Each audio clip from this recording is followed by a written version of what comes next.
Welcome to the Grand Review. This is the show that's all about movie news and reviews. I'm your host, the man covered in iodine, Garrett Ray. And joining me, as always, is the alpha. He's the biggest. He's the baddest. He knows how to run across water real quick. It's Andy Delia. Yeah, I'm like the Jesus lizard. The Jesus lizard.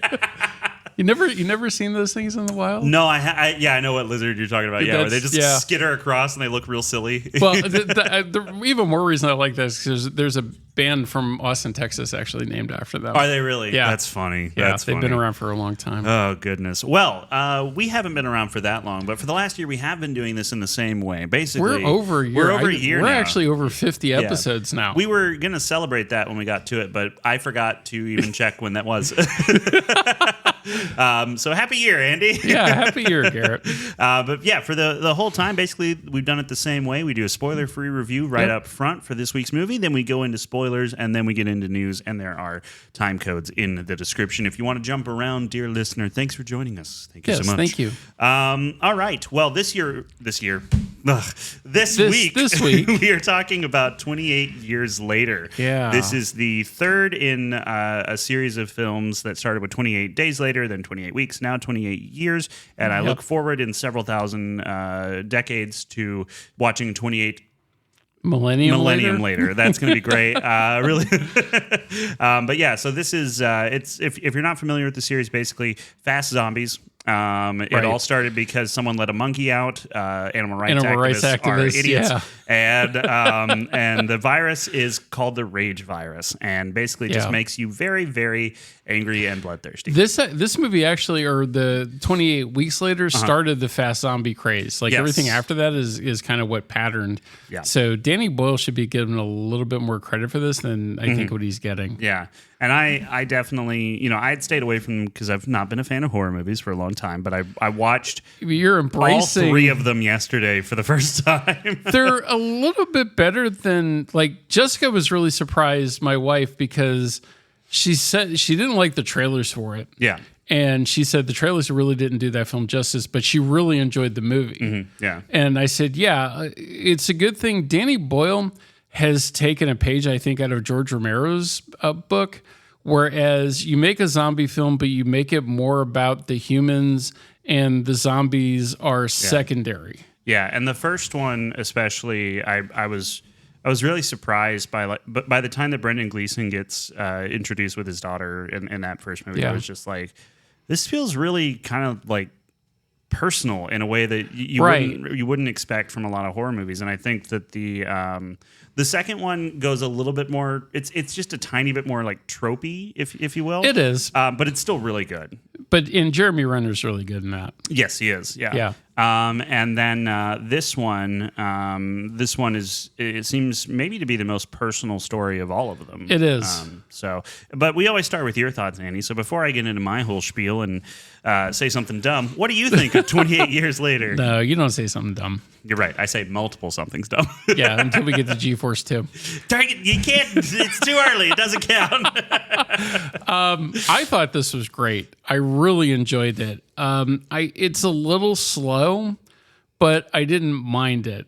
I just think because the story is so engaging, the locations are like really nice looking, even if it's, tattered countryside and the remains of what's left after, zombie apocalypse. But the island that everybody lives on and everything just looked great. Yeah. And the whole tie coming in, tie coming out waterway to get off of it, I think was really cool how they set that up. Yeah. Alex Garland wrote a really great story here, about a 12-year-old boy generally going into manhood by hunting his first zombie, if you want to call it. Like they're called the infected in these movies.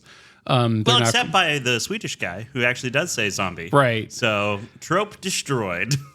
Right. But I really was engaged in it. The one woman, I always pronounce her last name wrong, and you correct me. Jodie Comer? Yeah. Yeah, she's really good in this. Aaron Taylor Johnson's good. Ralph Fiennes, I think, is the really kind of standout performance in this. I agree. And the best thing that ties everybody together is the kid, Spike. Spike, that that kid is an amazing actor. He really, really is. His name's Alfie Williams. Yeah. Very British name. But And I'm already looking, like, we have to wait until next January for the next one. I'm so excited for it. Me too. Yeah. I'm kind of a little bummed that Danny Boyle's not doing that one. But apparently he has a lot of influence and like he's executive producer on it, so he's not going to let that woman screw it up. Yeah, the next one is being directed by Nia DaCosta, who directed Candyman, which horrible. She also directed The Marvels, which by all accounts I think was not like it's not like the worst Marvel movie that was made, but it just no one cared about it. It's the only one I haven't watched all the way through. Okay, well that's pretty bad. So yeah, hopefully she handles 28 years later the Bone Temple well. And I definitely think like throughout your career you're going to make some stinkers. And hopefully there's no director of that's impervious from that. Oh yeah, every director has a crap film in their woodpile. Yeah, I've got like 9. So well, that's your entire catalog, Garrett. So I know. I'm working on getting one good one. But like even Spielberg, like his one that everybody considers to be the bomb and the failure and the not good film that Spielberg did is 1941. But I think it's a fantastic movie. It's really funny. Yeah, I think AI is the other one that comes up a lot. Is like that was. I hate that one. And then the BFG was kind of a flop. Was that Spielberg though? It was. Well, it was DreamWorks Animation, so I think he had something to do with it. I'm pretty sure. I didn't like that film either. I thought it was like really boring. I thought it was fine. Like I didn't have a problem with it, but yeah, it was directed by Spielberg. So it was. Okay. But yeah, like he's definitely, people have said he's entered his this portion of his life where it's all about nostalgia and looking back, and so he can't innovate anymore. And I'm like, I don't know about that, but it's and I'm kind of waiting for Ready Player 2. I did not like that first one very much. I did. I read the book. And I did not read the book, so yeah, I just feel like there was some stuff that really kind of got like ran over in the like. There's really cool stuff in Ready Player One, absolutely. It just didn't hit with me for some reason. I can't remember why. But then West Side Story didn't do all that well either, and it gave us Rachel Ziegler, so that's 2 counts against it. Yeah. Anyway, what do you think? I'm going to give this a grade. I honestly like, and I'm interested to hear your thoughts about the pace because I didn't feel like it was slow. But I just thought when it got to like midway to it just slowed down considerably. It's funny. I think I like the second half of the movie better. And it's not that I didn't like it. Oh yeah. Just because I say it's slow, I'm not saying that to detriment or that it's a criticism. Okay, yeah. I just felt like the second half of it was a little slower than the first part of it. Sure, yeah. And I think that's why I like the second half a little more. Also, and this is not, I don't think this spoils anything, but the first half especially is a very British film where it is about mood more than it is about continuity and the way that you would see an American film play out, where there's a lot more like, and this happens and then this happens and this happens, and the first half of this I think is trying to get you to feel something more. It still makes sense. It's not like undecipherable. That's Danny Boyle style though. All of his films are kind of like that, and I think it's very effective. I mean, it really does give you this this feeling of like, wait, is that happening now? Is that happening 300 years ago? Because they're cutting between. See, I love the fact that I thought that was amazing. That was so. Should we save that for spoilers? Probably. Let's save it for spoilers. But yeah, it was such an interesting choice. But I definitely think that Alfie really knocks it out of the park. Aaron Taylor Johnson is good in this. Jodie Comer is great. Ray Fiennes, obviously, just he has that presence and his mannerisms. He's such a subtle actor, and it's really, really good to watch. And I know he's going to be in the next one. Yes, yeah, and apparently so will Alfie. So we'll be having especially more the way that this ends. And I believe they were shot back to back as well. So. And then, so what the whole thing I've been reading is how the effective use of iPhones were made for filming this thing? So according to everything I could find, I couldn't find anything that said they used something other than iPhones. Yeah, I couldn't either. So I guess they shot the whole freaking thing on, primarily shot using an iPhone 15 Max, with some action cameras, drones, and some other digital and film cameras is what it says on Wikipedia. But I can't get any information on what that was. And I was trying while filming it, because I've done some filming on my phone and I have cinema cameras myself. And so I was trying to decipher between like highlight roll off and all of that stuff. And there were some shots where I'm like, this feels like a bigger sensor than the other stuff. But then there were others where I'm like, I mean, that's probably an iPhone, but holy crap, like it's crazy the amount of dynamic range you can get out of a smartphone sensor. Yep. And they were obviously using adapted lenses. I think they were adapting anamorphics for some shots and some other stuff. There was one or two shots that looked like, oh, that's an iPhone or a GoPro 3, but I'm not sure why. It was just there were just shots that were cut in that were like, this looks incredibly bad compared to the shot before and after it. Like, but I don't care. It's not a detriment to it. It's just, for me, it was more interesting as a filmmaker to go like, what's the technical reason for that specific shot and why it turned out that way? And I just want to know. It didn't suck me out of the movie or anything like that. It's just something that most people probably wouldn't notice. No, but I did, because I'm always looking at the difference between my two cameras that have the same exact sensor. If I put a Canon 24-70 on this one and a Sigma 24-70 on this one, I've got to set my white balance differently because the Sigma's warmer. And so like I'm always looking out for those things. Right. But still, yeah, this does some really cool stuff that they definitely did a lot easier with iPhones. They said it really made, because the budget of this is $75 million. And you would think this is 150 plus, but they said they were able to shoot so much faster because they were using phones. Did it say what the shooting schedule on this was like? How long? Because I can't. I'm thinking like 30 days. Yeah, it looks like they began 7th of May 2024 and wrapped 29th of July. So that's a little bit longer. A little bit longer than that, but also you have to think about the fact that their lead actor is a child who will have a lot of constraints about, or like 6 hours max per day. So I think so. So that kind of elongates your timeline a little bit. It's just going to.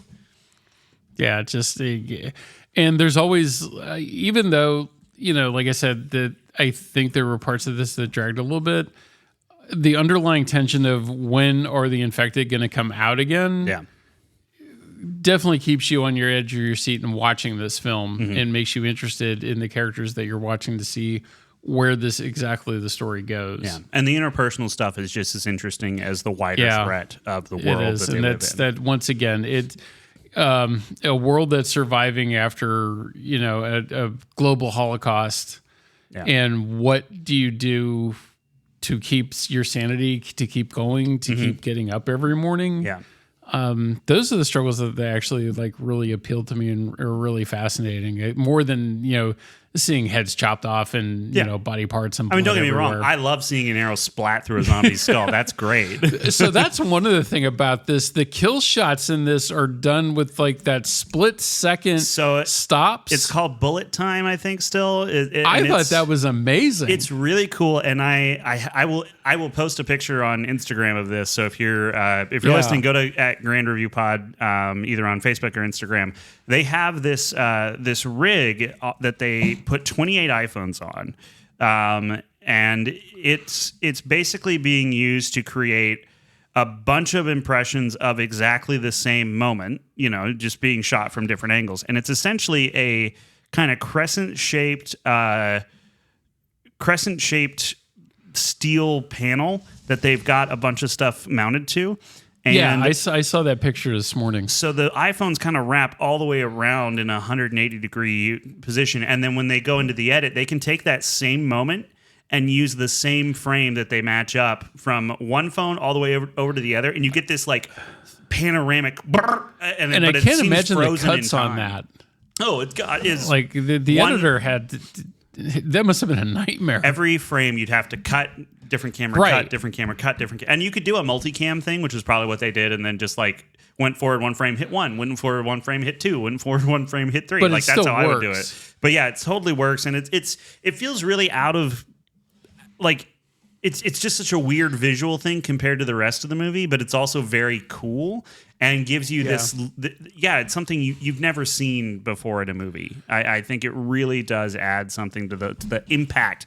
Like instead of getting 1,000 hits to the head, you see 5, but each one leaves an impression. Right. And then also rest in peace to the people who had to VFX all the blood into those shots, because that must have been a nightmare to get continuous across multiple cameras. Yeah.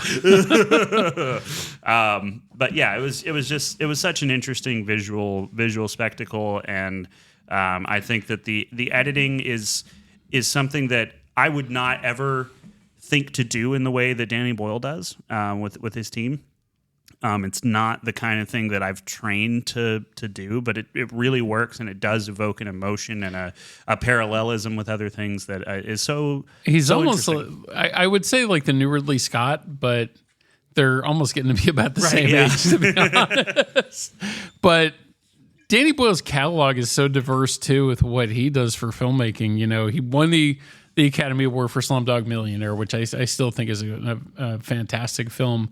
But I was telling you last night, like I like some of the earlier films, like Shallow Grave, the first film that he did. I really want to see this. I think is still a masterpiece. It's just the way that it's shot and the storytelling on that. And Ewan McGregor's first film. One of the guys that was Doctor Who is in that too, Christopher Eccleston. I know who you're talking about. Wasn't he in the first? Wasn't he in the first 28 Days Later? Yes. Yeah, he was. That's how he got, because he was in Shallow Grave. Huh. Okay. So, yeah. It's not a great character. Those guys, the military dudes, not cool. No, but that's why 28 Days Later almost reminds me of Romero's Day of the Dead in a way, but British. Mm-hmm. And, you know, it's just a little bit different. But once again, you establish that this outbreak has happened, that there is infected, that it's a viable threat. But then the second half of the film shifts gears to which is worse, the zombies or the people that you are still alive with? People. What? It's not even a question. You ruined it. No, I'm just saying. I'm just saying. I've met people. They're worse. I know. A mindless zombie. Well, hold on. Now that's mostly the same. Hold on. but that's the great thing about the writing of these films. Yeah. It's not just monsters. Yeah, and it definitely is always hitting on that theme of hope. Yes. And how hope can be a dangerous thing even for you. That really came out in this one. Yeah. More than the other ones, I think. Yeah. Well, I mean, the second one, the whole hope of a cure kind of leads to Paris getting overrun. So there's that. But Paris deserves to also, be overrun. I just want to bring up that I had no idea going into 28 Weeks Later, but it stars one of the actresses who has one of my favorite names of all time, Imogen Poots. Oh, yeah, I forgot she was in that. And I Googled her while I was watching. I was like, is that Imogen Poots? Her middle name is Gay? Her name is Imogen Gay Poots, and that's incredible. And you can be mad at me all you want. That's funny. And I remember her mainly from two films. One that's not notable, Need for Speed, that's a piece of garbage. That was where I first, Shane Hurl, but there's another horror film. I hate to say this because, like I said, I've been making you watch more horror films than I think you've seen in your entire life. Absolutely. But it's one called Green Room. Okay, I do want to see Green Room. Green Room's really good. Green Room and Don't Breathe are on the list of things I Don't want Breathe to see. is really good too. Don't Breathe 2, don't even bother. I love suspense and thriller stuff. It's the only thing I don't really want to interact with at all is the mindless violence of like what's the Killer Clown or the Clown Terrifier, or the possession and dead spirit stuff. That I just don't jive with, man. You know, okay, it's not cool. but yeah, like people killing people. That's just a Tuesday. That's fine. So, do you know what Green Room is about? Not really. No. Okay. So it's a punk band that's kind of on the road that like they're trying to get home. So they get commissioned to do one last gig that ends up being for a bunch of neo-Nazis, and the head of them is Patrick Stewart. Huh. So, which is really interesting. That's right. I forgot Patrick Stewart was in that. So they get into a situation where they are fighting for their lives to get out of this club. Huh. You need to see the whole thing to get where it goes from there. Okay, cool. Yeah. It's a vicious film. It's not for the faint of heart. Mm-hmm. It's hardcore, but it's a really good one. Okay. Yeah. It's definitely going on the list. I mean, I think it was already on the list, but I'm writing it down again just in case. The list is too long to check the whole thing. That film had more of a run on home video, I think, because I know I saw it in the theater and I was the only person there. And that was opening day at like a 1 o'clock show, and I was the only person there. Yeah. But people don't always vote correctly with their wallets. Well, they're doing with this because 28 years later already has a 5 million Thursday night. Yeah, which is great. I'm very happy because I want to see a third one in this series, regardless of how the Bone Temple turns out. I was so like as we were leaving, I was just so happy to have experienced an emotional journey watching this film, which is something that, you know, to my shame, I have not given horror films credit for, because let's be honest, most of them are like B-movie crap, you know, not I Know What You Did Last Summer, but the Final Destination movie, it's like, oh, it's just how many different ways can we kill people? And this is not that at all. And it's a very heartfelt movie, and the performances really, I cannot stress enough how good they all are. Like, there is not a weak link in this chain. Sadly, this film probably isn't going to last very long. Probably not. But hopefully that doesn't stop Danny Boyle from coming back and going like, yeah, I'm doing the one where I bring Silly and bring Jim back. As long as they can trample Elio underfoot, I'm good with it. Yeah, Elio not doing great so far. Even though that one guy who we assume got paid off said it was Pixar's best since Coco, but yeah, he got paid. Yeah, probably. But by the monkey from the trampoline. Yeah, he threw dung and he threw money, and the guy caught both and said, fair enough. I got to use that line on one of our consultants this week. Oh, did you? Yeah, because the whole question was why? Because I got from everybody this week, well, you're not going to have a shortage of kid films this week. And I was like, because we still have How to Train Your Dragon. We still have Lilo and Stitch, which is on its last legs. Yeah. Thank God. Yeah. And then Elio, whatever. I think it's Elio. I think you say each one individually just because it's obnoxious. Care. I don't even know what the joke was there. I apologize. Well, because the film's obnoxious. Right? Yeah, I think that's where I was trying to get to, but boy, did I stumble on the way. No, I got what you were saying. Trust me. And it's like, why did Disney? Well, originally the release pattern for Elio was supposed to be the same weekend as How to Train Your Dragon. Ooh. And then I think is when we saw it in Vegas that the next day after it got screened, they moved the release date. Yeah. Because they were like, no, this is going to get crushed. Yeah. And it's still going to get crushed this weekend. Just because I don't think anybody cares. It has not been marketed correctly. Everybody's like, most of Disney even saying that it was always 1 foot almost in Disney Plus right up until the release date. Yeah. That doesn't say much for your own product. Yeah, that's such a weird thing to do. I mean, to be fair, same thing with Lilo and Stitch, but that one, you know, did gangbusters, right? Against my better judgment. But Elio was supposed to come out last summer. Oh, it was. And they decided to switch places with Inside Out 2, which was definitely the better move because Inside Out, I think, was Grand Avenue's like highest grossing film for last year. Yeah. And it was good. Yeah, it was. Good. But this one, doesn't look good. Well, I guess we'll see. Yeah. I mean, we won't because it came out this weekend. We didn't see it, but we'll see how the numbers go. I'm sure I'm going to get dragged by my son to go see this thing. You have children, moron. Okay. Well, do you want to get into the spoiler section? Yeah. Let's do the spoiler section. I think the first thing I want to talk about a little bit in spoilers is the contentious. That's the word. The contentious relationship that we see develop between Spike and his dad. Because I really thought that was going to be more of the heart of the story was the father-son dynamic. But by the first half, like that's gone. That's gone. It's switched off and becomes more about Spike and his mother, and Spike as coming into that manhood, like you talked about. But it starts out with you thinking like, oh, these guys are, you know, like they have a healthy relationship, and it's when he sees his dad starting to lie about stuff that he just completely flips on him. Yeah. I just thought it was so interesting that they went that route and how it forces Spike to start making his own decisions about what he thinks is right. And for a 12-year-old, that's incredibly hard. Right. But he does it anyway. But this film definitely has the themes too of not everything is as it is or how it appears to be. Right, yeah. Because like you think Jodie Comer's character is just crazy at the beginning of it, and that's but you're not sure what's going on there. And as the story evolves, that you find out that she has cancer, and that's why it's causing the dementia. Yeah, and it's metastatic, and she's in her final days. But even Ray Fiennes' character, like Spike is told initially that he's nuts. Yeah, that not he just nuts. He's completely insane and deranged and lines up bodies and does horrible things to them. And he's not. Yeah, he's actually trying to memorialize the people that have lost their lives. Right. Yeah. It's in a creepy way. I'm not going to say it's not weird. That whole fortress or setting with all the bones and everything, whoever the set designer was, I want their number. Me too.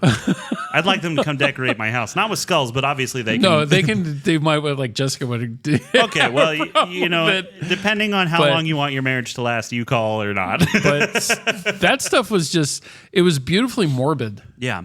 And it was just great looking. Yeah. And at least to me. The meaning of Memento Mori, and then the addition of that, because it starts off with Memento Mori and you're like, oh, that's just macabre, like this is pretty dark and stuff. But then he gets to the part where he says, also Memento Mori, which means, I'm going to screw this up. It's remember we must love.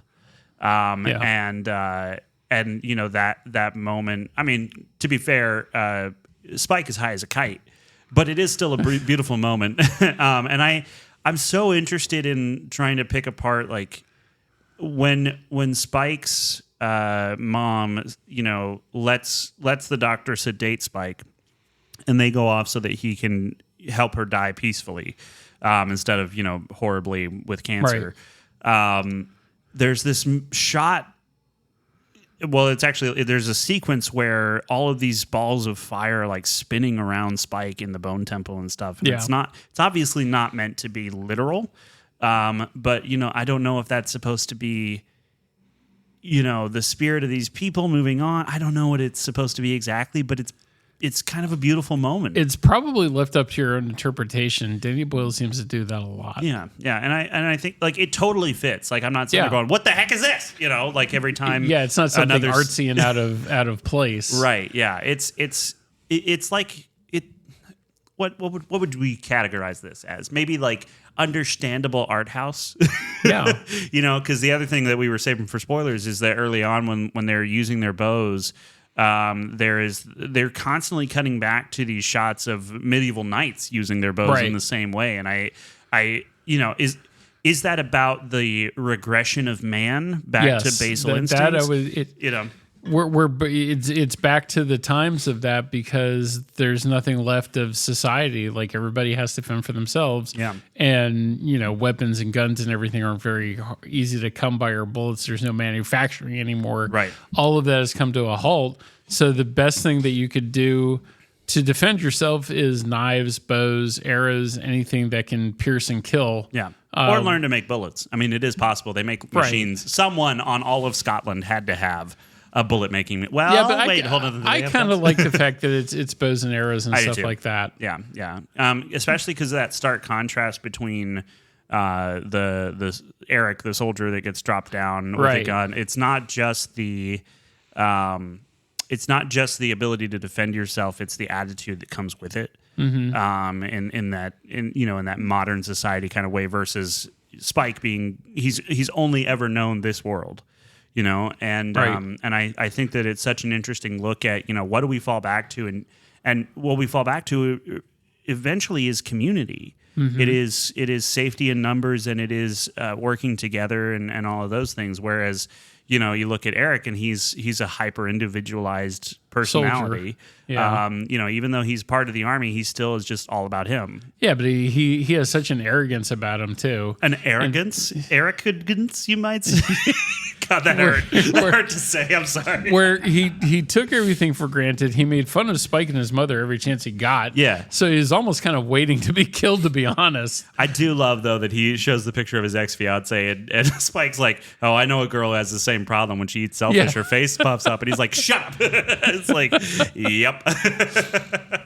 I mean, don't get me wrong. I'm going to have my lips done at some point, but not to that extreme. But yeah, no, I really liked the ability for them to showcase very quickly the relationship between Spike's dad and him at the beginning, and then to watch that fall apart and to do it in such a way where you really are kind of seeing it from Spike's point of view, where he's like, Dad, I missed a whole bunch. He's like, no, he's just humble, and it's like you're kind of put in that same awkward situation because you've seen the true events, and Spike is frustrated by his dad not being truthful, but I think his dad's also trying to protect Spike in some way. But also, and I had to go to the bathroom at some point in this movie, and Hannah told me that she saw that Spike saw his dad cheat on his mom. Yeah, is that correct. Was it just kissing, or what happened with that? No, there was a little bit more than that. Okay, so was this the sixth penis? Because I counted 5 outside of that. No. This was oral. Okay, gotcha. And from male to female. Huh. Well, they're breaking gender norms there. That's good. It is, the funny part about it is it's probably the least explicit scene in the film. Oh yeah, absolutely. Anytime they're being chased, and I was thinking about it. I was like, why do they all have to be naked? And then I'm like, oh well, it's been 28 years. Of course, their clothes are all gone. But then I was like, there's a lot of nipples though. I don't even need to see my own nipples. The whole thing with them being the alphas at that point, and like they're the ruling, zombie tribe in the country. So this I'm torn on because I understand why they would call them alphas, but the whole alpha thing has been disproven, at least in wolves. It's not like a real thing. But even the guy who came up with the theory was like, yeah, I kind of disproved that, but it caught on in such a way that I can't undo it. So I was like, I don't want a whole bunch of zombie variants and stuff. Like them being fast was enough. But at the same time, these alphas being more aggressive and a little smarter, and the idea of the virus kind of working like steroids does make sense. So I was a little off it at the beginning, but then the more that they kind of explained it, I was like, that's actually kind of interesting. And there is a path of evolution. Mm-hmm. So it makes sense that 28 years later, like there has to be some evolution of the infected and what they can do. Yeah, and the virus is going to change and adapt. Right. Yeah, and that's probably why they. I guess I'm trying to rationalize like why they didn't have clothes on, but just because they ran through the woods and didn't care if they were naked. Yeah, But at least it wasn't. You've never done that, Andy? You've never run through the woods and had your clothes torn off by a tree branch and said, I'm free, look at my willy, I'm the alpha. I'm not doing the Evil Dead thing. Okay, you and I have different weekend plans then. Yes, that's fine. Exactly. But it is interesting to see from 28 days to 28 years, the level of infected that's roaming the streets or countryside has now... They're still a threat. They're still around, but there's not as many of them. There's not as many, but they are still because and there's these fat ones that crawl along the ground, the slow ones. So that's kind of an evolutionary thing, I would think. Did they ever explain how they got so fat? No, because I think that the soldier asked about it, but they never really responded. Just I don't know. And you see them eating grubs a lot, and I'm like, how many grubs do you have to eat before you're fat? So they're Pumbaa of the zombie world. Basically. Slimy, yet satisfying. But yeah, so they kind of expand the zombie lore, and I think you have to do that to some degree. Yeah. Some franchises go too far with it, and it gets crazy, and it's like, oh no, this one can shoot flame out of its eyeballs, and it's like, why would that happen? Not to mention, why is it necessary? Yeah. The other thing that's interesting about this is the character of Jimmy, who we start the movie with. He escapes his house after it's attacked by the infected, and then his mom, aunt, and sisters all get infected, and then he runs to a church where he finds his dad, who is like, I guess, lost lost his mind and thinks like, this is a glorious day. It's the day of judgment. And then Jimmy hides under the floorboards with this cross. And then he comes back at the end. And the movie starts out very much like British mood piece and then turns into more traditional scene structure and then ends with what I can only describe as the most 90s British grunge pop moment of all time, with a bunch of people doing acrobatics who I found out while we were watching some of the credits are all named Jimmy something else. Yeah. They're all named Jimmy. There's like Jimmy Carter, Jimmy Flipper, Jimmy like, what is going on? So the question I have, and I guess it's going to be answered in the next film. Number one, what is Spike and Jimmy's relationship gonna? Because he's like, well, let's be friends. Yeah, but yet he has the cross that the priest gave him upside down. Let's be pals. He says pals, specifically. Pals. Okay. I corrected Hannah last night on that on the drive home. She looked at me like, "Really?" And I was like, "That's what he said." So there has to be something with that too, with the symbolic of the upside down cross, or at least I might be reading it into a little bit too much, but I don't think so. I mean, generally, the cross upside down is a symbol of there is no hope here, or something like that. So is that where they're leading toward? I think Jimmy absolutely has gone the nihilistic route, which terrible philosophy to live by. They're all wearing tracksuits and everything too, and doing some of the most incredibly like just flipping off of walls and stuff. Yeah. And in that scene, I had no idea what the geometry was of anything. I was just trying to get over like, what is this music? I don't know. But if you'd like to know the name of their crew, so it's led by Sir Jimmy Crystal, who is the cult leader of Jimmy's, and it's Jimmy Inc., Jemima, Jimmy Jones, Jimmy Fox, Jimmy, Jimmy Shite, and Jimmy Snake. That's not their real names. I am reading it off of the cast list. I'm telling you right now. That's not that Connor Neal plays Jimmy Shite. Oh, that's the character's name. That's the character's name. Oh, I thought you were saying that they were their real names. Sorry, no. I'm like, no, that's bull. The characters are all named Jimmy something. And, okay. So Emma Laird plays Jemima. So good for her. Bring out Project Jemima. Oh, she was in The Brutalist. You know what they did to Aunt Jemima? They took her off the syrup bottle and they renamed it Pearl Milling Company Syrup. Justice for Jemima. Bring her back. I loved Aunt Jemima. You need to see the Mystery Science Theater 3000 movie. I do. I need to catch up on some of the old episodes. There was a movie, and it's This Island Earth that they're doing, and the part where they're lowering like a piece of metal into what looks like a toaster, and they're like, the secret Jemima project. Pass me the syrup. I love MS. Yeah, it's so good. It's so. I got to introduce Drew to that. I think because they're bad movies, so he'd think they're good too. So we love you, Drew. I'm sorry, I'm just joking. The other thing that's really interesting about this is the idea of someone being on their own and having the skills of a doctor, being able to not only survive but kind of be in one of the more dangerous areas on the mainland, and be able to build this memento mori and be able to also retain his sanity to some level. Like he's not an unreasonable person. He seems like a very kind man.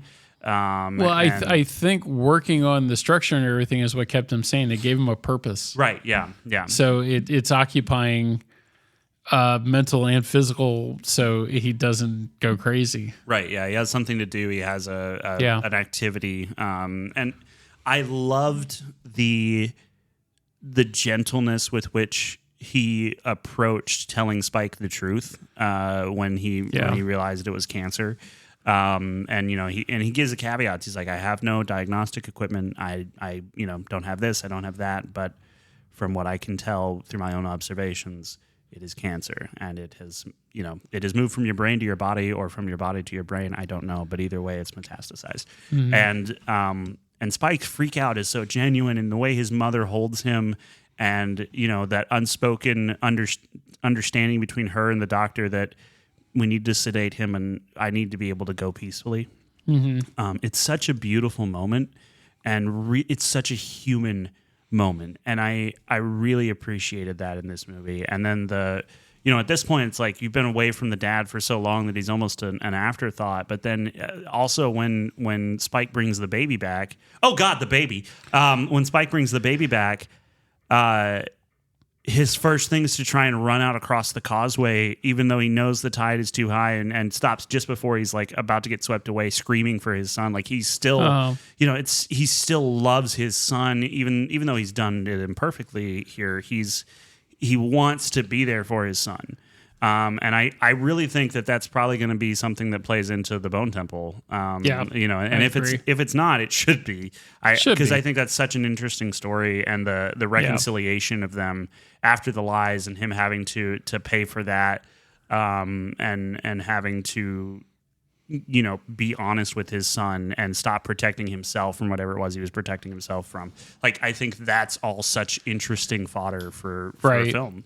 And so let's get to the elephant in the room for this movie. So the one standout scene in this is the birthing scene. Yeah, so an infected lady. We see her a couple of times before the train happens, but as Spike and Eric are following Isla through the woods as they're on their way to the doctor's, she hears someone screaming, and she goes into this train, and there's an infected woman about to give birth, screaming bloody murder, which, you would go, well, the infected always do that. No, it was because of birth. And that is equally as painful as the rage virus, I've heard, if not more, because it's real. Right. But the interesting thing is an infected woman gave birth to a normal child. Yeah. Which that was really surprising as well. But my whole thing that I kept saying, I even told Jessica this while we were watching it. So when do the eyes turn red? Well, and that's kind of what I was waiting for. Why that doesn't happen, and it was the placenta. The doctor says, the miracle of the placenta. I wondered if that might happen. What Hannah and I were wondering about was whether she was pregnant before turning, or if that would have been, if she could have been impregnated after by an alpha or something. Because these zombies are not raised from the dead.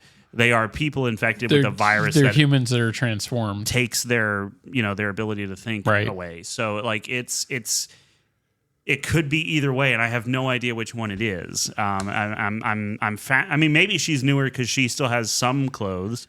They don't cover much, but they're still hanging on to her. And by the way, this is rated R. Don't take your kids to it. I should have to say that, but I have to.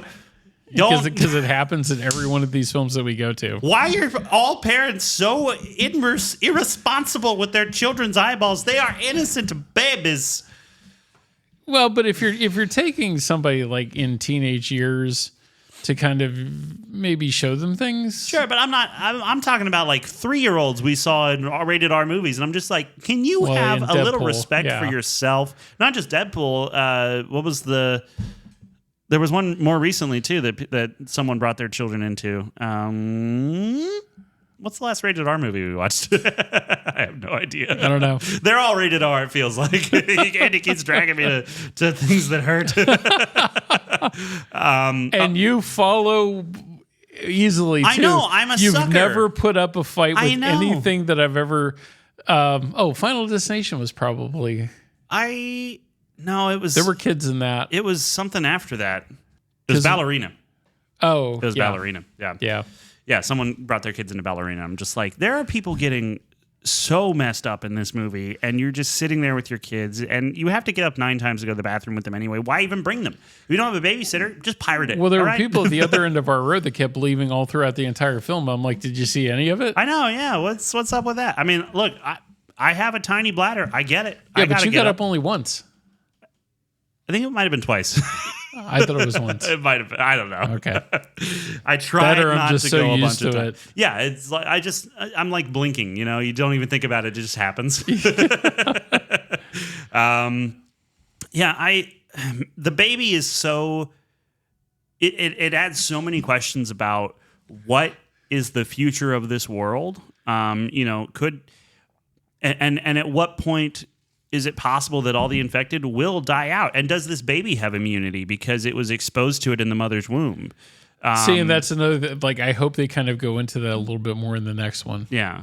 Is there a way forward? Because the entirety of Britain is completely barricaded. No one comes or leaves. You step foot on the island, you're never coming off. Right. And some of you might think, well, that sounds like a horrible lifelong sentence, but I can guarantee you that if you're Swedish, the sentence is about 4 hours long, and then your head is ripped from your body with your spine still attached. Cord attached. Yeah, that was what the main alpha guy, that was his modus operandi. Yeah, and it's gruesome. And it's so cool. Yeah. It's really neat. But by the time that Eric gets dispatched in this film, too, like I was waiting for him to go. Yeah. I also think it's very funny that the person with dementia is like, I know it when I see one. Just like calls him out at me. He's like, what? Yeah, so she's not that far gone. Yeah. And she has a moment of real clarity right before she goes. Right. It is really messed up that he had to put his mother's skull on top of the bone tower. Yeah, but it's for honor and remembrance and respect. Sure, yeah, but also I don't think I ever want to hold my mother's cleaned skeleton personally. Yeah, I mean, my mother's probably a skeleton at this point. Well, I mean, would you want to hold that? No. Exactly, that's what I'm saying. It would be weird. It's down on the ground where it belongs. Yeah, I mean, maybe he was still high until he'll be fine.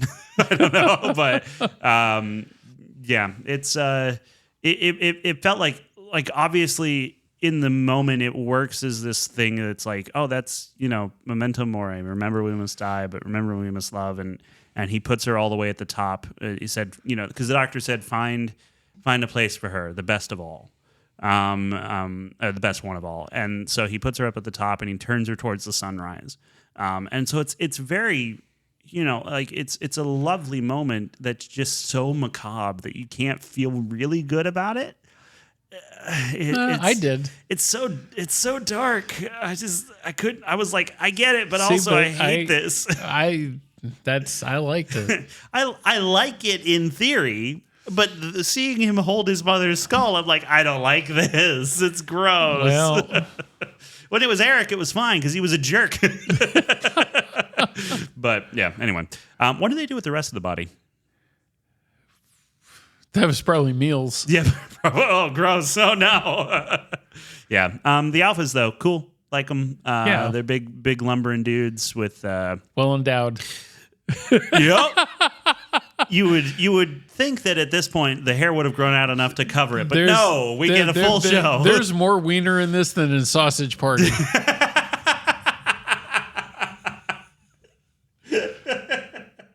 Oh, my goodness. You want to get into the news?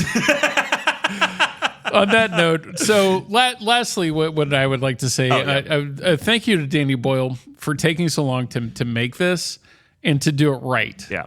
And if it takes him like this many years to like make these kind of films, by all means, do it. Yeah, but he can only have that sort of gap like a couple of times because then he'll die. So, well, I still I revere him as a filmmaker. He's just fantastic. Yeah, so thank you. This is definitely. I think this is my favorite of the three, and I know I'll probably get some kickback for that, but. It's very I still like the first one a lot. I do too. But this is real close. I think this one just edged it out for me with the performances and stuff because the first one's not bad, but it is also like there is some stuff where I'm like, this is a little one dimensional with Naomi Watts' character towards the beginning and stuff, but also that makes sense by the end. I don't know. This one just connected with me more. Yeah.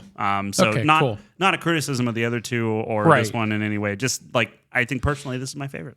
So, all right, awesome. Great movie. All right, you want to get into news now? Then? Yeah, let's do news. All right, let's talk about news. First off, the computer's not responding. There it is. Okay, so David Zucker says he was excluded from 2025's The Naked Gun. So for a little background here, he previously was quoted as saying he did, in fact, get the script for The Naked Gun delivered to him, noting, I read the script and I politely told them I wasn't going to put my name on it. They wanted nothing from me except for my name. So Zucker's now doubling down on how he feels he was treated, saying, I didn't decline, I was excluded. Okay, that's not what you said initially. It is not. So that's not doubling down. All the news is from Joe Blow News, by the way. So if we say anything dumb, it's probably they wrote it. Yeah. No, I in this case, I don't think they're wrong. So Zucker's just trying to save face because if this film does well everybody's going to remember that, well, you didn't endorse it, you didn't put your name on it, you didn't want to have any association with it, and it still did well, and it was still a funny movie, so... So eloquently put, Andy. I love it. Well, as Zucker tells it, he said, together with original Naked Gun writers Pat Proft and Mike McManus, we created a story set in the world of international espionage, spoofing James Bond and Mission Impossible, which would have refreshed the franchise with a younger cast and a more contemporary genre rather than to try to copy the old Naked Gun LA cop model. Well, time passed. We didn't hear anything. Then one morning, I woke up to read that Seth MacFarlane had come in and taken over the franchise. Well, that's Hollywood. And I mean, to be fair, that is Hollywood. That is. So apparently, like they had tried to get their own done, but it never got the green light, and so that's where some of this bitterness comes from. And I think that's fair. Okay, but if you want to like get your name out there again and do something viable and something maybe a little bit different, and tackle another spoof. Well, that's the thing, though, is he's saying he wasn't going to do the cop thing anymore. The Naked Gun 4 was going to be... Yeah, but there's plenty of other things in this world to make fun of. Yeah, but that he was going to make fun of something else. It was going to be spy movies. It was going to be, Mission Impossible and stuff like that. Okay. So that's what he was saying, is like our script would have, spoofed James Bond and Mission Impossible, and it would have, not just copied the old Naked Gun LA cop model. So like that's what he's trying to say is he was trying to do. But I still wonder if like there's jokes about Taken and if they don't do him jumping over a fence with an ungodly amount of cuts, I will personally hunt down Akiva Schaffer and say bad director. Well, he's not a great director to begin with. Well, I mean, God help me, I do like Popstar Never Stop. I've never seen it. It's not good, but it does make me laugh. It does make me laugh, though. Against my... But I did like Hot Rod. Yeah, Hot Rod's great. That a lot of people hated. Dude, everyone's wrong about that. Cool beans. Yeah. Cool Hot beans. Rod I thought was funny. You look pretty tonight. What was that? You look burp tonight. Good night, Denise. and I don't really like Andy Samberg for the most part either, but I do like that movie. He's on and off for me. Like I did watch all of Brooklyn Nine-Nine and enjoyed it. I didn't. But yeah, there's other times where I'm like, no, this is not an Andy Samberg thing. Yeah. Bond 26. The director shortlist includes Denis Villeneuve, Edgar Wright, and Christopher Nolan's brother. Who? That's the title. They can't even just about say nepotism. I know. Well, the idea that you're not even known as your own name is just, hey, you're Christopher Nolan's brother. How great would that be if Edgar Wright got that gig? Dude, that would be so. I'd line up for that. They will never do it. They'll never do it because it would be, he's going to want to make an Edgar Wright movie. And they're going to be like, James Bond isn't an Edgar Wright movie. Well, here's the other thing, too. Let's see how Running Man does. Yeah. And if Running Man actually has a decent gross, it's not out of the realm of possibility. Sure, like there's still plenty of like they don't even. There's so many rumors now flying around about who's going to be James Bond. Like I read like three different names. Like Aaron Taylor Johnson. It could be Henry Cavill, it could be Henry and then Cavill. there's another African American gentleman that got Idris thrown. Elba is always thrown around. There was another one too. The guy who, yeah, that one. So, but the whole thing is that Henry Cavill's been saying, or his press or agent or somebody's been saying too, that like he's got it, but it's not confirmed from anybody from Amazon MGM. I mean, he's the perfect James Bond. And even like that was the biggest thing I was expecting from their presentation out in Vegas was to unveil James Bond and who it was going to be, and that was would have been the perfect setting to do it. Yeah, they didn't. All they said was there will be another James Bond. We are working on it right now, and that's all they said. Well, duh. What a reveal. Like they can't stop that franchise. Like it would really be wrong if they did. Yeah, it's too much of a cash cow anyway, and now that Amazon owns the whole thing. Yeah. And even some of the bad ones are still good.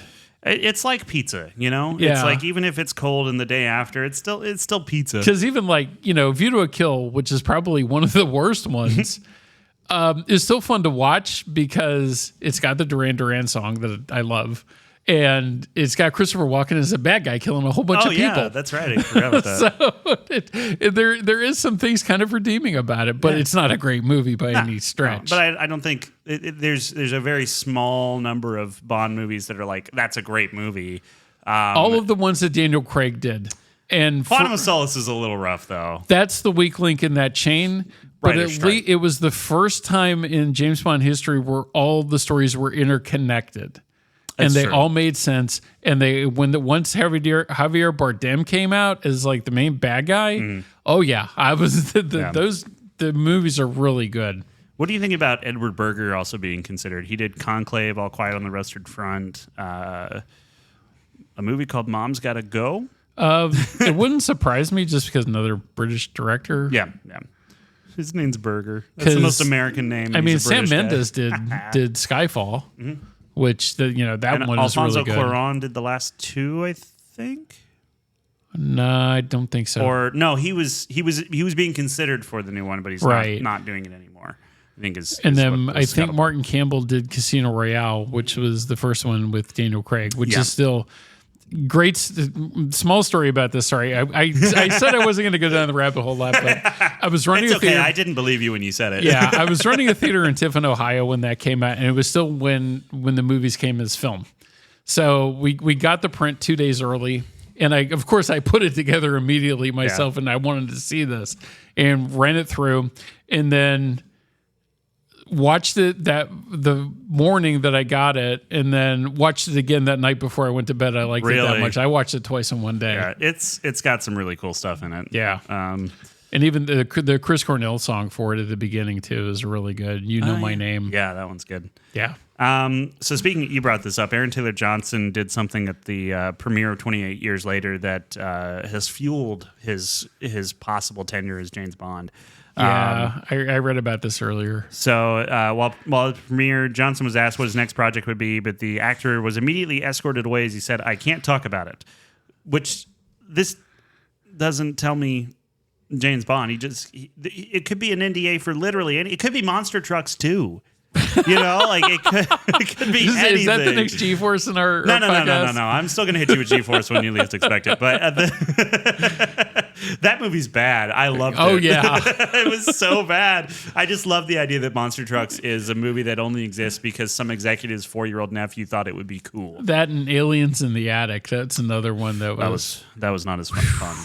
That one doesn't have Thomas Lennon in it. And they're both 20th Century Fox films, which is now Disney. Yeah, they don't exist anymore. So that's good. So Nicholas Hoult, if you remember, he was in the movie Nosferatu. Yeah, yes. And he's in Superman coming out. He's Lex Luthor. Mm-hmm. Yes. Yep. Well, he was given a iconic piece of the vampire to take home with him after filming Nosferatu. In particular, it was the ween, if you will. He said, "I received the ween because there's a scene where it suddenly cuts to a wide angle and you see Bill Skarsgård on top of me drinking my blood. And while we were doing that scene, the way that Bill was moving, I could feel the prosthetic on my leg. And whilst we were rehearsing, I couldn't stop giggling. So that was why I had interactions with the prosthetic." This is probably the funniest rap gif I've ever been given. He said, "The best thing was when it got shipped back to my house, the frame broke, so I had to take it to a frame shop. And I unwrapped it, and the guy looked at it like, what is going on here?" To be fair, he took it in stride, and considering that I was like, "Hey, we need you to fix the frame of this penis that I've got mounted." And when I went back in to pick it up, all he said was, "Is this some sort of collector's piece?" That's such a dumb story. I love it. So James Gunn says that Sergeant Rock is still moving forward, but needs to change creatively, apparently. Yeah, but that's been in the works for like the last 30 years. Yeah. Because there was at one point where Schwarzenegger was supposed to be playing that, and that was the rumor for years. And then Last Action Hero came out, and then that kind of dispelled that. You never heard too much about it again, but that's been in the pipeline for a long time. Well, it was supposed to start filming for DC Studios this summer, directed by Luca Guadagnino, I think. But the project has been delayed. James Gunn told Entertainment Weekly, "I feel like we're in a pretty good place. We're still moving forward, but it's not going to be..." What would Peter want me to say here? So it's still moving forward, but yeah, right now it isn't exactly where I wanted to be creatively, and so it needs to change a little bit. So this is going to be DC's Blade. Probably. Starting off with a banger. There we go. There's only ever going to be one blade. Because that's right. There only should be one blade. Because they're making more progress with Clayman than they are this. Yes, I actually have information about that coming up too. Oh, good segue. Yeah. So, but I'm going to go back. I'm going to segue backwards, which segues are capable of. Okay. It says the script written by Justin Kuritsky is said to be a pulpy Indiana Jones style adventure, which stars Colin Farrell as he teams up with a female French resistance fighter in a race to find the legendary spear Destiny, the artifact said to have pierced the side of Jesus Christ and rumored to possess supernatural powers before it falls into Nazi hands. That's just Indiana Jones. That's the Last Crusade. I mean, and also, just because Jesus got stabbed by a spear doesn't mean it gets supernatural. It was just a spear. The spear wasn't special. Goodness. This sounds bad already. Yeah. Although, like, what's the one DC bad? But I like Jonah Hex, even though it's a bad film. I have never seen it, but I remember my brother saw it and was like, that sucked. But I still liked it. I think Josh Brolin's just fun to watch. Yeah, and John Malkovich is the bad guy in that. That would be fun too. And it's, Civil War times. Was it John Malkovich who was in that movie that was locked up in a safe for 100 years and no one who's alive today will see it? There was some movie that John Malkovich, I think it was John Malkovich, was in, and it's like they made it and then locked the only copy of it inside a safe. No, that's Jerry Lewis. That's the Laughing Clown movie. Is it? Yeah, the one where Jerry Lewis plays a clown leading Jews to the gas chamber. Yeah, that's generally what the film is about. You should probably lock that up for a little longer, my friend. Right. Like forever, or burn it. But there was a lot of rumors when he passed away if that film was going to see the light of day, and I really hope it doesn't. I don't understand why you'd make that. Yeah, but then what? Okay, to almost similar to that is Roberto Benigni's Life is Beautiful, which is almost kind of the same thing, where he turns him being in a concentration camp with his son into a game.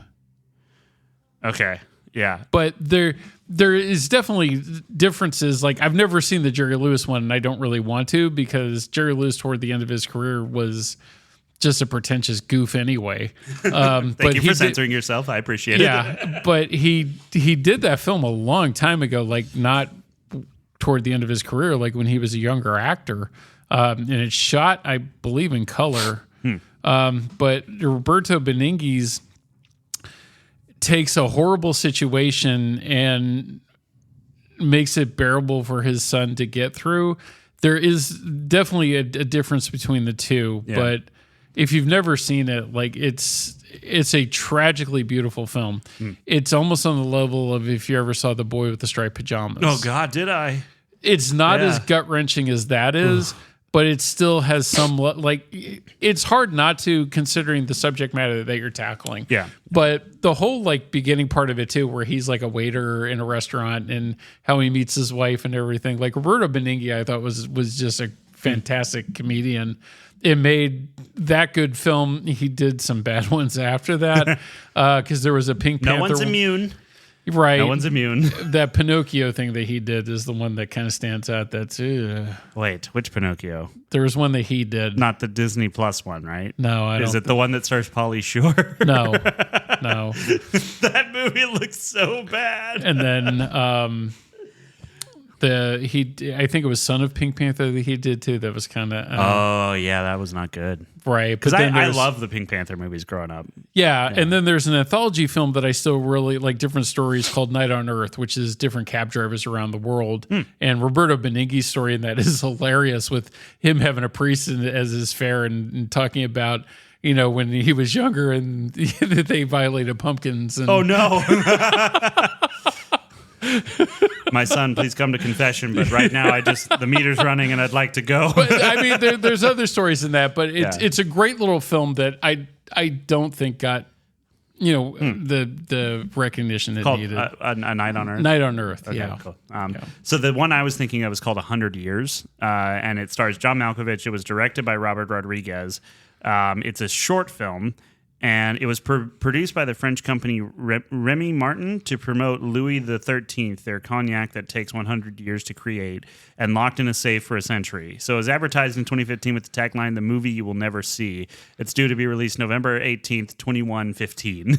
The film stars an international ensemble cast with John Malkovich, Chinese actress Shuya Chang, Filipino actor Gideon Manlulu, and Chilean actor Marco Zaror. I think Rodriguez was at that F1 screening the other night that I was at. Oh, was he? Yeah, I really thought it was him. I just didn't want to look like a goof and go up to him and go, "Dude, I love Desperado. Really? Can I get a picture taken with you?" Yeah. Because he lives in Austin. Oh, does he really? Yeah. No, duh. I know that because I know people who work on movies with him. Because the one movie theater, the Regal that I interviewed for a manager job, he generally screens his dailies and everything there when he's shooting something. Oh, really? Cool. Yeah. Sweet. Do you want to talk about Superman? Yeah. So they with the cut that they made. They cut him. Why do I even tell you anything? You already know everything. So there was a scene in the trailer where Superman's flying, and people viciously mocked the look on David Cornsweet's face as he performed a daring barrel roll that would make Star Fox's peppy hair beam with pride. That's what the article says. Yeah. Anyway, so speaking with Entertainment Weekly, Gunn says he cut the scene from the film's final cut and he's not looking back. He said that the part of him flying, it was a photograph of his face and him flying. It's a photograph of a drone flying in front of an actual background. So all the pieces were real, but it was incorporated in a kind of funky way. So he cut it and just said, "Nah, okay, everyone hated it. I hate it too. It'll be done." Not to mention he said it's a photograph of his face, but it also is a photograph of drones flying. The studio gave him pressure to get it as close to 2 hours as possible. Probably, yeah. And it was running like 240 initially. Oh, right. Yeah, that's right. Well, I don't think it's going to have a problem because it is apparently predicted to have between $90 and $125 million opening at the box office. I told you guys. I said this was the film this summer that it was going to be the one to beat. Yeah, so some people are saying as high as 145 as well. So it depends on who you ask. It's got more going for it than Deadpool did last summer. It's a PG-13 rating. It's more family friendly. It's got just about everybody you can think of from the DC universe in it, and it's got James Gunn attached to it. And I mean, like, Deadpool, did it do $1 billion again? The second one, or not quite? I can't remember. If it didn't, it was real close. Or sorry, the third one. And that's even, with the R rating on it and not for children, but... Yeah, except that they were in there anyway because parents are stupid. Yeah, $1.338 billion. Yeah. Jeez. So Superman's gonna come, if not knocking that out of the park, it's gonna come close. I think it will too. Yeah. And I'm excited to see it. It looks good. So the question is, which July film is gonna really like hit the skies, so to speak? Is it going to be Jurassic World Rebirth? It'll be Superman. Is it going to be Superman? Smurfs? No. So let's be honest. Or I Know What You Did Last Summer? Yeah, no. No. It's gonna be Superman. I mean, Superman's gonna. What's Fantastic Four gonna do? That is the same month, isn't it? Yep. That's a good question because people are really excited for Fantastic Four. Me included. And this is coming from somebody that never saw the Miles Teller one, but we've talked about that in the past. But the other two with Jessica Alba and Ian Gaffood, those films are horrible. Man, people come around on them though because they kind of have that early 2000s like stank to them that's just like crap. So weird. And I liked them as a kid. I will say I was one of those dumb kids. Okay, I can understand that being a kid and liking that film. So like I have an affinity for some of the scenes because I just thought they were really funny as a kid. But also, going back and looking at them, I'm like, oof. But at least this time they're going to show Galactus like in full Galactus, not just like a big fog thing in the sky. Yeah. And apparently, Galactus shows up differently in different universes, so he appears differently. I got a popcorn Galactus bucket coming to the theater. Very nice. It's got handles because of his horns. Yes. And that thing, it's huge apparently. Sweet. Like there's only 6 per case. You are gonna run out of room in that projection room out there. You keep buying all the merch, and every time we go out there, it's like, yeah, but it sells. I need to clean this up. It does sell. Did you watch The Muppets? Which one? The one that was directed by James Bobbin. Is that the Nicholas? Well, there's the Nicholas Stoller one That one I really like. So it was the 2011 and 2014 Muppets and Muppets Most Wanted. Oh, those two? Yeah, I've seen both of those. Okay. What did you think of those? They're okay. The one with Muppets with Amy Adams and Jason Segel. Yeah. That's Muppets Most Wanted is not as good, but there's things that like Tina Fey is like a Russian soldier, and there's. She's doing the bad accent as a yes, Russian. She is. Yes, very nice, very nice. And the story too, the Muppets Most Wanted is very silly with a evil Kermit the Frog taking his place, and Ricky Gervais ends up being like the main bad guy behind everything. And I think that stands true in real life as well. Yes. Not just in the movie. Yes. But the one that Nicholas Stoller did with Jason Segel and Amy Adams, I really liked. Would you like to see him directing a movie that is adapting Dragon's Lair, the video game that's like the John Bluth style stuff? I've read about. I would like to see that become a movie. Yes, with Ryan Reynolds. Yeah, I had the same feeling. I guess. I think I'd be more excited for the Masters of the Universe thing coming out next year. That's right. Yeah, it's coming. Oh my gosh, I forgot he also did Dora in the City of Lost Gold, which was weird. Which one? The one that came out that starred Isabella Monet about 5 years ago. I don't know. It's been a while. But it was the only live action Dora movie that came out in theaters. Oh, that thing that nobody saw. I saw it. I saw it for my old podcast. The only person. Yeah. I think it was actually the last thing I reviewed on my old podcast was Dora. I didn't think anybody actually watched it. It was weird. Dora, I think, gets high at some point. Really? Yeah. It's such a weird film. I'd like to see it just for that. It's either her or the guy that's like on the trip with them gets high. But yeah, someone gets high. Or Cheech and Chong in it too? No, he just ate a weird mushroom or something. I don't know. It was an odd one. I don't know. Like I'm interested in. I love the art style of the Don Bluth looking kind of stuff. Yeah. But I don't care about Ryan Reynolds anymore. I just over it. My whole thing is it generally just going to be a rehash then of Dungeons and Dragons? Well, no, because Dragon's Lair's not got all the other like the magic spells and stuff. It is just him trying to get through this series of traps. Yeah, I just remember I had a hell of a time trying to play that arcade game when I was a kid. That thing was tough. Yeah, it was. It takes split-second timing, and you just have to learn it. There's no and like half the time it's like there's no obvious answer, but you have a quarter of a second to and there respond. was a cartoon series. I do remember that. Yeah. Did you watch that? Yeah, I did when I was a kid. So what was the storyline kind of in that then? I don't remember. Nice. I'm old. Yeah, it happens. We all get there eventually, man. Not supportive just at like, all. I don't oh, no, you're fine. You still got some life left in you. Like, nah, you're decrepit. You're breaking apart. I don't remember what the Beetlejuice cartoons were about either. I don't think anyone does. Yeah, but they've re-brought those out on like Apple Plus. Oh, they did? Okay. Yeah. Well, that's not something I'm interested in watching, honestly. I don't care. Apparently, though, the new Jurassic World movie is set. I'm not cutting it. The critics are saying that it's everything you want, while others use less enthusiastic descriptions like, quote, good.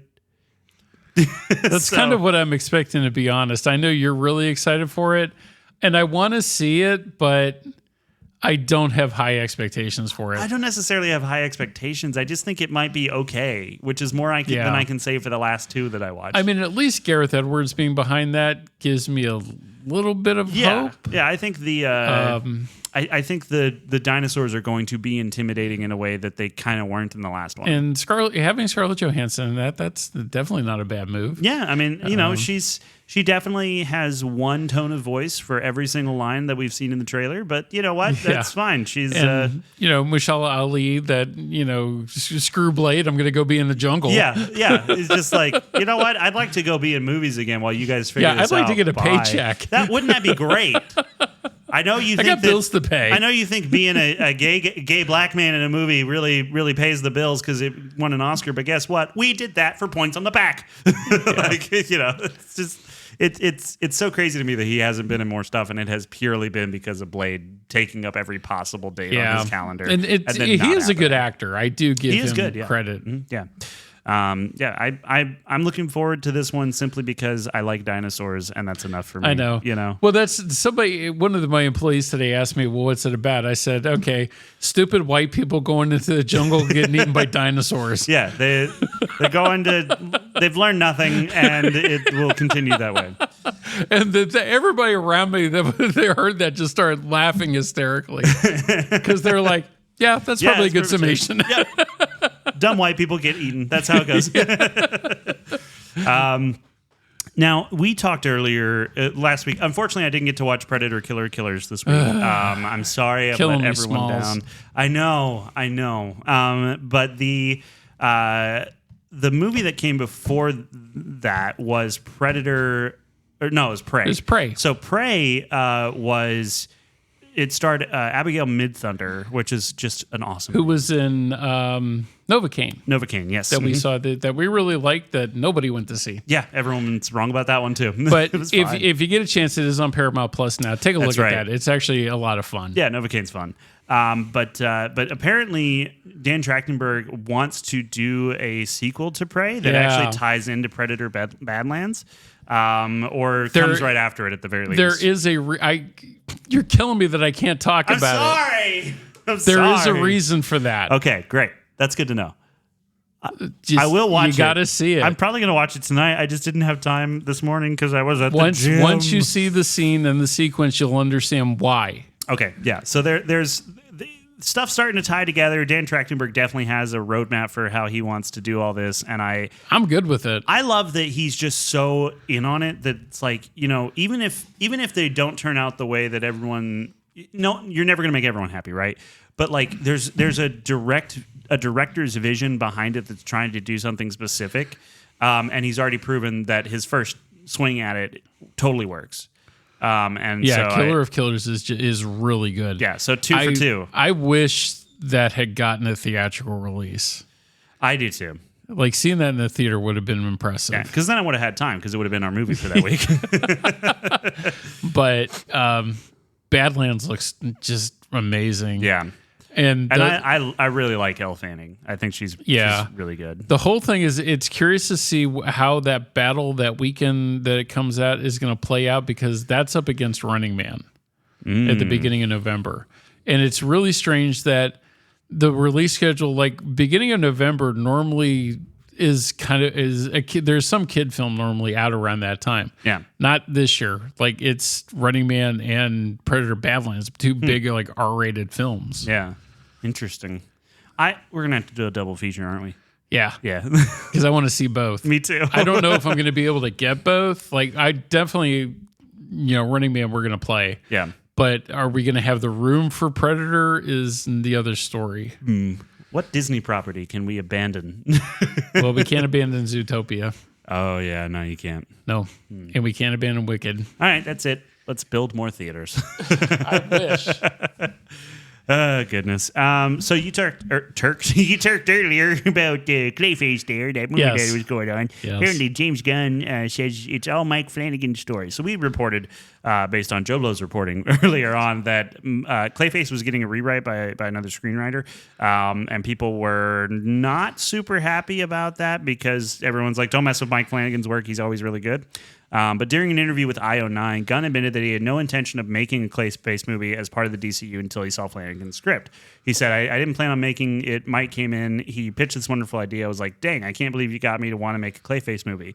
But he's got to write the script, and who knows how that's going to work. So yada, yada. Basically, a fan brought up the subject of the rewrite, which is happening by someone named last name Amini, who I can't remember the first name of. Whoopsie. Oh well. And real quickly, if anybody gets a chance out there, Mike Flanagan does have the movie out right now, Life of Chuck. It's definitely worth your time. Yes. Anyway, so they asked about the rewrite to Gunn on Threads and said, how much of Mike's story are you planning to keep? Gunn answered, it's all Mike's story. That's why we're making this movie, because we loved it. Any changes as the shooting script is finalized are minor. I'm a fan myself. So apparently they're just, dialogue punch-ups and stuff happens all the time. And sometimes it's like, we cast this actor and that changed the character a little bit and we want to go this way. So, But I think it'll be good. I think that Clayface is a really interesting character. It is. And if Mike Flanagan came in with a story that made James go, whoa, then I have faith in that. Yeah. Danny Boyle was given the chance to direct Alien Resurrection. Yes. And turned it down. I understand why. Well, the script, but also the script is awful. It's pretty bad. But he said that because this is right after Trainspotting, he had the chance to direct Alien Resurrection, but passed on it. When asked how much he considered the offer, Boyle answered, "I met Sigourney Weaver and Winona Ryder who were attached to it. So obviously it was pretty serious. They were wonderful, but it was the early days of the CG crossover, that moment where it was transitioning, and I couldn't handle the CG. I was very passionate about it because I love the alien idea. I just suddenly had a rare moment of clarity thinking, you're not the right guy for this. I went off to make A Life Less Ordinary instead. That was 20th Century folks as well. I didn't do Alien, and I went and made this big flop for them instead, but it's water under the bridge." Yeah, but it's a cool movie. I forgot that he did that. Life Less Ordinary is a neat film. What is that about? It's kind of like a modern day comedic Bonnie and Clyde with Ewan McGregor and Cameron Diaz. Okay, so Danny Boyle and Ewan McGregor do a lot of stuff together. Yeah, they do. But I think he gets the best out of Ewan McGregor. Yeah, I want to see that there's some series he's in with his wife where he's playing a Russian or something that I want to see. I can't remember. Oh, where he's the Russian in exile on Paramount Plus. Yeah. Yeah, it was for Showtime. I can't remember. I'm having like a brain fart right now. Dude, every time we get in front of these mics, I'm like, I know everything. It's gone. You should watch that. It's really good. Okay, cool. Because his wife is Mary Elizabeth Winstead, and she's in that too. Yeah. I really like that's her. a good I think one. she's a good actress. Yep, I do too. I even watched all of Kate, even though I didn't care about the movie at all. Which the one where she's an assassin. Yeah, person. I didn't even bother with that. I did. Even though contrary to popular opinion, a lot of people didn't like Birds of Prey, but I liked it. I never saw it at all. I think I remember after watching the first Suicide Squad, going, wow, I hate this entire universe, and I'm never going to watch another one of these pieces of crap again. I guess the one film that really stands out for me, of course, because it's an Edgar Wright film, is Scott Pilgrim. She's in that. Yeah, she's really good in that. Yeah, too. she's Ramona Flowers. Ramona Flowers, yes. Mm-hmm. You know what she's not in? This is a terrible segue, but that's what I'm going with. Okay. She's not in Mindhunter, which is the Netflix series from David Fincher. So it did 2 seasons, and then the behind the scenes of like the VFX that they did and all the David Fincher's insanity. Yeah, you keep telling me insane. I need to see this. They actually had Red create a custom camera for them that's called the Xenomorph. Oh, that has all the wireless transmitters and stuff built into it, so they just plug in one battery and go.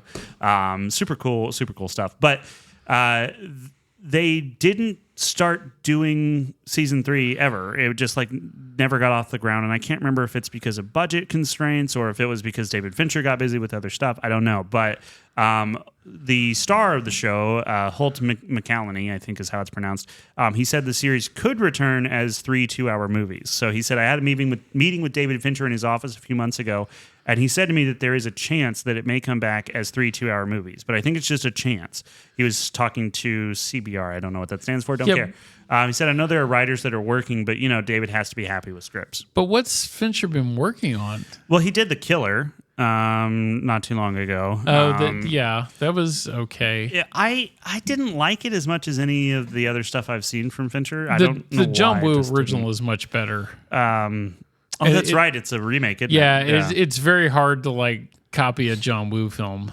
Yeah, it doesn't. It just didn't work for me. I don't know. He did Mank in 2020. It's funny. He did Gone Girl and then Mank, and that's his 2014 and then 2020. He just had a 6-year period. Gone Girl I saw.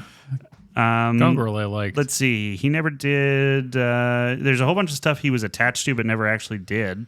I need to go back and watch because it's a film of his I didn't like when I watched it initially, but maybe that I'm older now, I'll appreciate it more as Zodiac. I like Zodiac a lot. I didn't. I did. I didn't see it until 2 years ago. I really thought it drudged on a lot longer than it needed to. The first half of the film is more interesting than the second half, I think. Mm-hmm. And I had a lot of problems with it that ultimately didn't like it, but I think I need to go back and watch that again. I'm also just fascinated. I think it was my first Fincher movie, for one, and then I also the Zodiac story is fascinating. If you compare that with like Seven, it's very tough.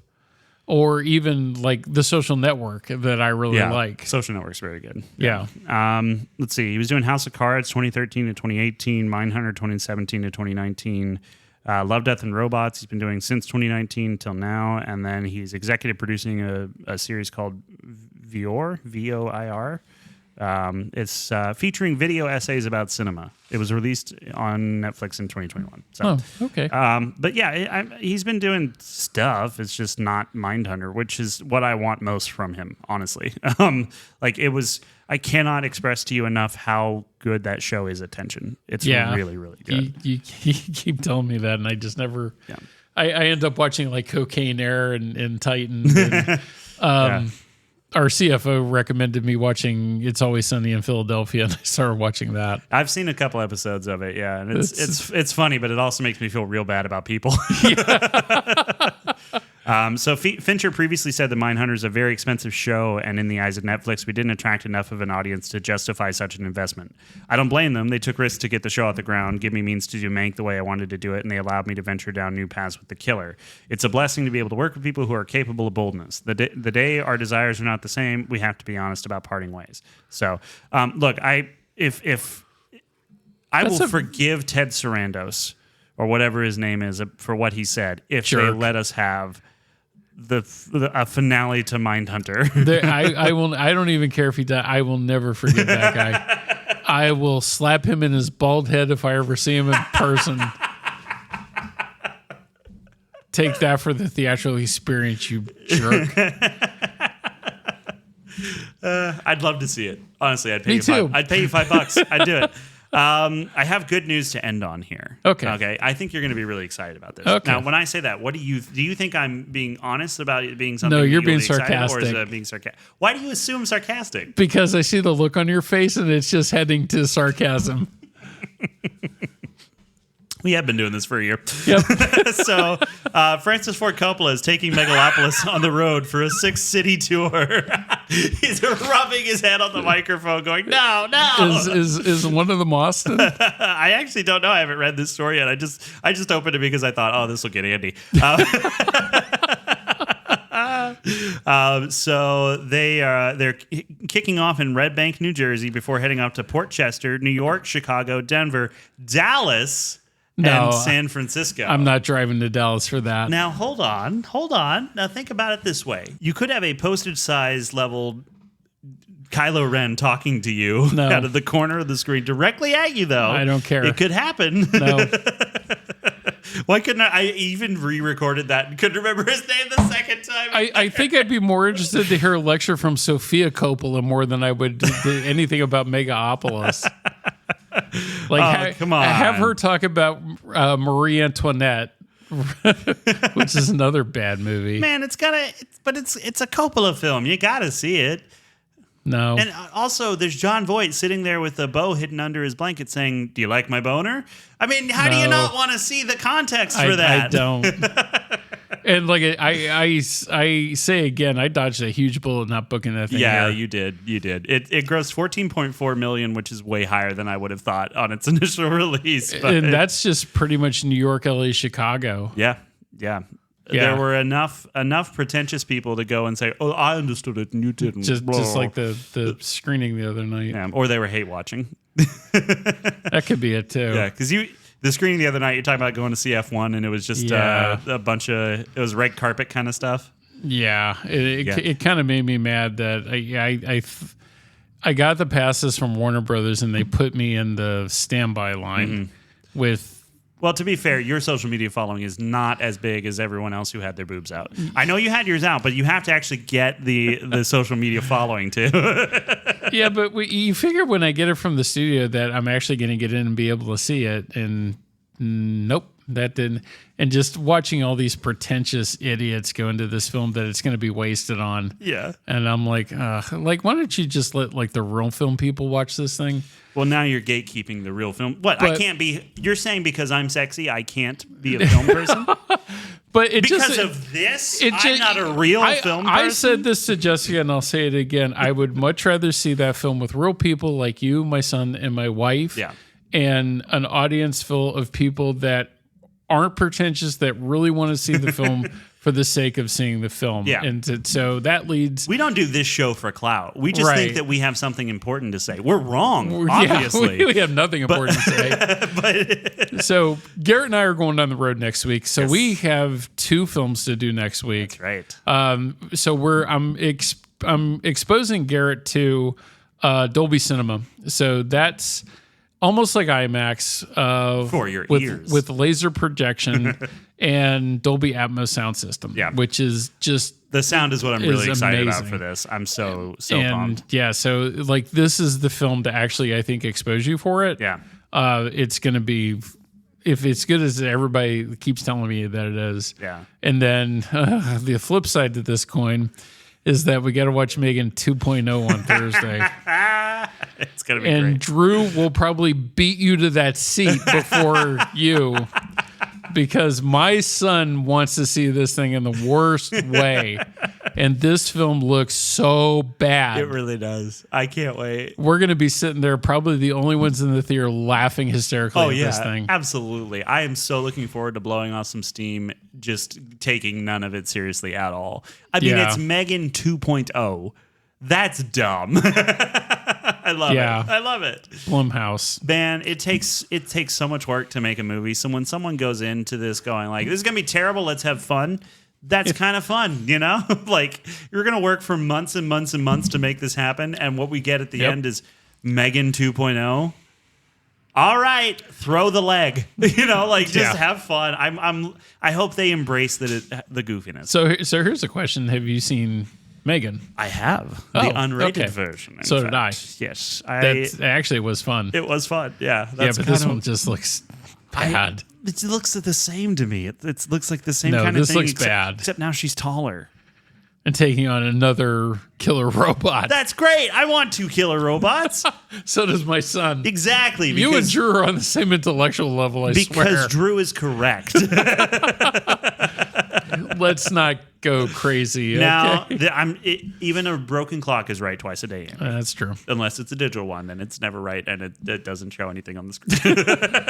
Or a house of the clock in its walls. I can't believe they gave funding to make a movie that's all about dead spirits and necromancy for children when they could have made a wholesome feature like G-Force 2.